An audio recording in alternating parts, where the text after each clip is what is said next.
భరోసా చెల్లింపులో ఎన్ని అడ్డంకుల టీడీపీ రాష్ట్ర కార్యదర్శి గంటా నూకరాజు విస్మయం. మత్స్యకారుల వేట నిషేధ సమయంలో చెల్లించే మత్స్యకారుల భరోసా చెల్లింపులు గతంలో ఉండే వైసీపీ ప్రభుత్వం ఎన్నో అడ్డంకులు సృష్టించి మానసిక క్షోభకి గురిచేసిందని తెలుగుదేశం పార్టీ రాష్ట్ర కార్యదర్శి గంటా నూకరాజు అన్నారు. భీమిలి తెలుగుదేశం పార్టీ కార్యాలయంలో మత్స్యకారుల భరోసాకి సంబంధించిన విషయాలపై మాట్లాడారు.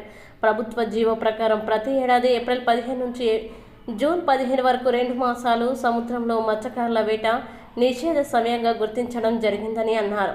ఈ సమయంలో మత్స్యకారులు వేటకి వెళ్లరు కాబట్టి ప్రభుత్వం ఒక్కొక్క మత్స్యకార కుటుంబానికి 10,000 రూపాయల అభివృద్ధి చెల్లిస్తుందని అన్నారు.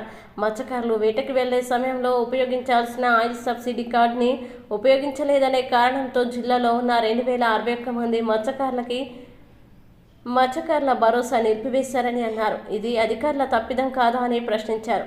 డీజిల్ ధరలు అధికంగా పెరగడం, ప్రభుత్వ సబ్సిడీ 9 రూపాయలని చెప్తున్నప్పటికీ 7 రూపాయల 50 పైసలు మాత్రమే ఇవ్వడం లాంటి కారణాలతో మత్స్యకారులు తక్కువ ధరకి వచ్చే డీజిల్ మీద ఆధారపడి జీవనం సాగిస్తున్నారని అన్నారు.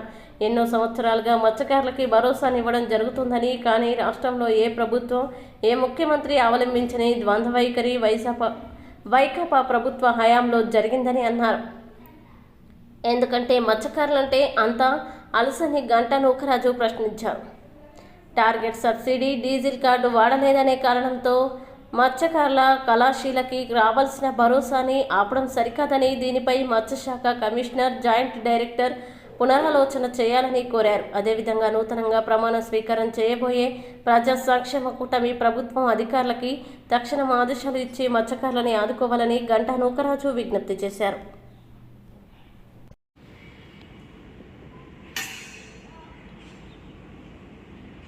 మత్స్యకారులందరూ కూడా మత్స్యవేట మీద జీవనాధారం సాగిస్తూ మరి బ్యాన్ పీరియడ్లో మత్స్యకార వృత్తి ప్రభుత్వం 10,000 కల్పించేటప్పుడు కూడా కొత్త సాకులతో ఎక్కువ మందిని ఫిల్టర్ చేసి మరి వాళ్ళ జీవితాలతో ఆడుకున్నటువంటి గత ప్రభుత్వం సుమారుగా 2,000 పైచిలుకులు ఓన్లీ ఆవిరి వేసుకోలేదనే కారణంతో తొలగించాలనే దుర్మార్గం చాలా జటిలమైనది. దాన్ని తీవ్రంగా ఖండిస్తున్నాం.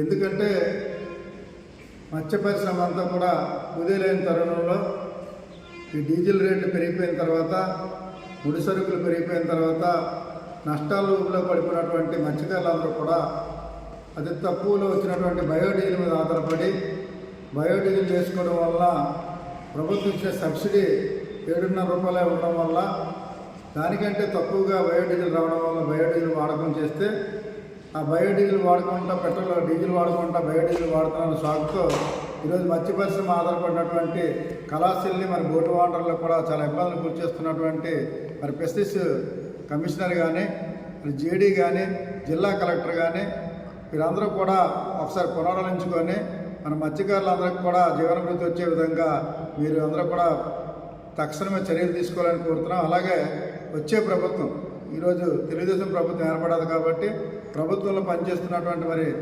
ఎమ్మెల్యే వంశీకృష్ణ శ్రీనివాస యాదవ్ కానీ, మరి లోకల్లో ఉన్నటువంటి ఎమ్మెల్యేలు కానీ, ఎంపీలు కానీ దీని మీద చొరవ తీసుకొని మత్స్యకారులకు న్యాయం చేయవలసిందిగా తెలుగుదేశం పార్టీ తరఫున డిమాండ్ చేస్తున్నాం. అలాగే కలెక్టర్ గారిని కూడా దీని మీద దృష్టి పెట్టాలని మరి వినయపూర్వకంగా కోరుతున్నాను.